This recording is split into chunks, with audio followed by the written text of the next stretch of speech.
Le pape François a visité Kinshasa ou la République démocratique du Congo.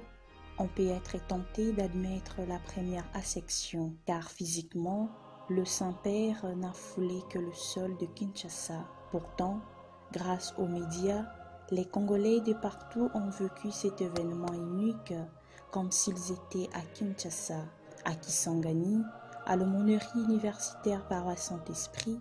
Les fidèles réunis dans l'église paroissiale ont suivi sur écran géant, en y participant activement et pieusement, la Sainte Messe présidée par le souverain pontife Andolo. L'abbé Dieudonné Kambale, curé aumônier, donne le sens de cette initiative. Nous avons pensé vivre cet événement en église pour montrer la communion ecclésiale avec le Saint-Père, avec les évêques, les prêtres, les fidèles réunis à Kinshasa.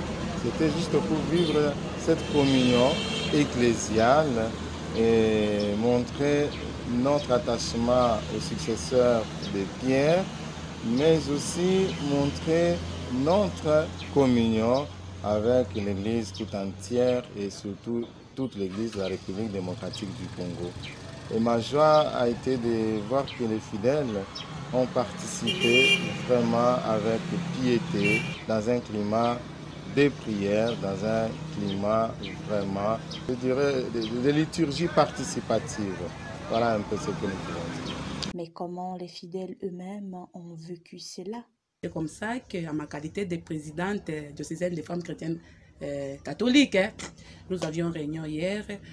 Parmi les points retenus comme information générale, j'ai partagé cette expérience-là de l'aumônerie universitaire paroisse Saint-Esprit. Comme pour dire, les médias constituent de puissants moyens d'évangélisation.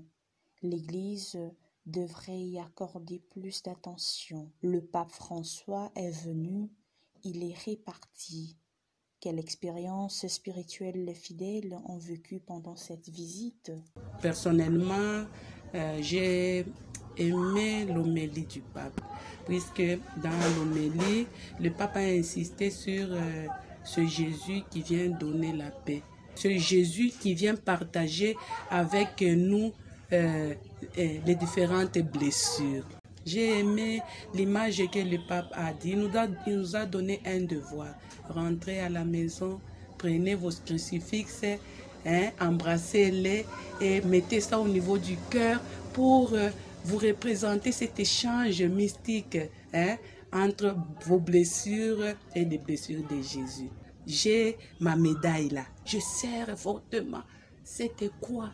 Vraiment contre mon cœur, Jésus, allez, on s'échange directement, s'il vous plaît. Je n'attends pas.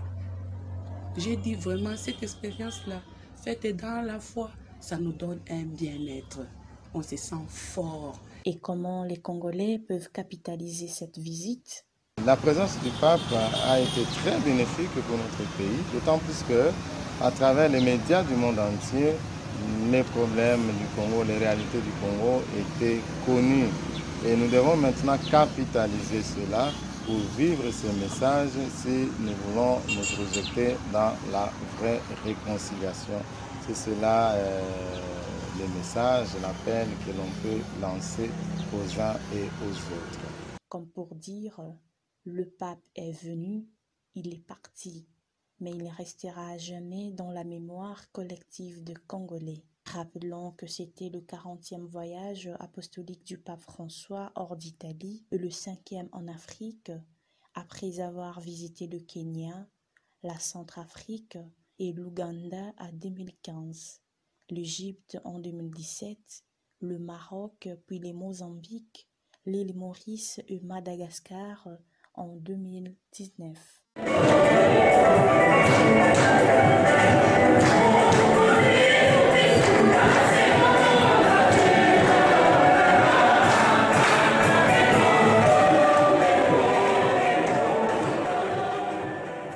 Pour Archikis Online, reportages et commentaires sur Rosalita Kachova, prise de vue de son et montage Cédric Sabiti. Remerciements, Son Excellence Monseigneur Marcel Outemitapa, archevêque de Kisangani et président de la conférence épiscopale nationale du Congo Sanko, aumônerie universitaire, paroisse Saint-Esprit.